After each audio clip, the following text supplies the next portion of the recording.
Jūs droši vien būsiet pamanījuši, ka es ik pa laikam un pat bieži cenšos šo savu lozungu paust, ka nākotnē pastāvēs tas, par ko mēs rūpēsimies šodien.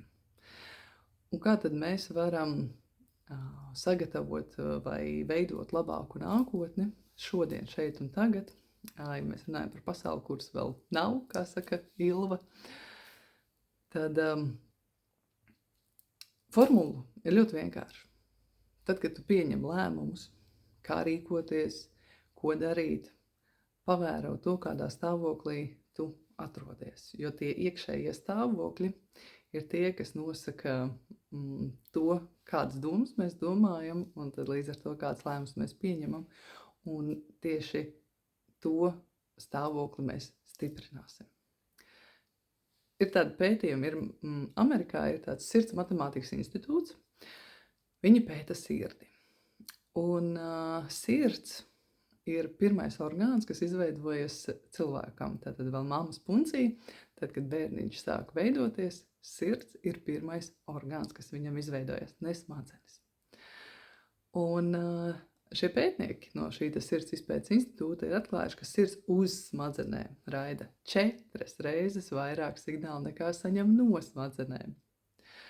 Un sirdī arī ir neironu savienojumi, ap 40,000 neironu savienojumiem, kas ir tādi paši neironu savienojumi, kā mums ir smadzenēs. Smadzenēs viņi vienkārši ir daudz vairāk. Bet sirds elektromagnētiskais lauks ir gan lielāks, gan spēcīgāks par smadzeņu. Un arī mūsu latviešu zintniecība vai senās zināšanas vai latviešu senais liellātu pasaules skats pauž vienmēr to, ka mēs esam bijuši vienmēr savas sirds ceļa gājēji. Tas arī, starp citu, atzīmējas mūsu Latvijas karogā. Es jums pastāstīšu mazliet citu versiju par mūsu latviešu karoga simboliku. Ja? Tātad sarkanā krāsa, šī te sirds krāsa, šī te radošā krāsa un šis te baltais taisnais ceļš ir šī te tīrība, šī te sirds ceļa, tas ir tas pareizais, tas taisnais, ja, tu ej ar sirdi. Un tad tie stāvokļi, mēs jau arī bieži, sakam, emocionālā, ja, tad inteliģence, kur mums sirdī. Un tas darbojās līdzīgi tā kā radio, ja smadzenes ir informācijas uztvērējs, tad sirds noskaņo smadzenes uz konkrētu vilni. Ja tu jūties bēdīgi, dusmīgs, kādas domas tev nāk prātā?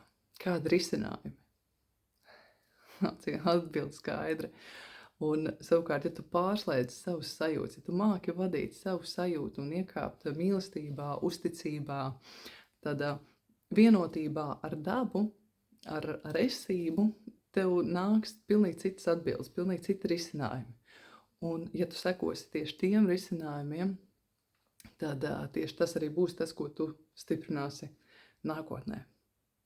Nākamais mūsu runātājs, kas dalās savā pieredzē, ir fantastiskā Ilva.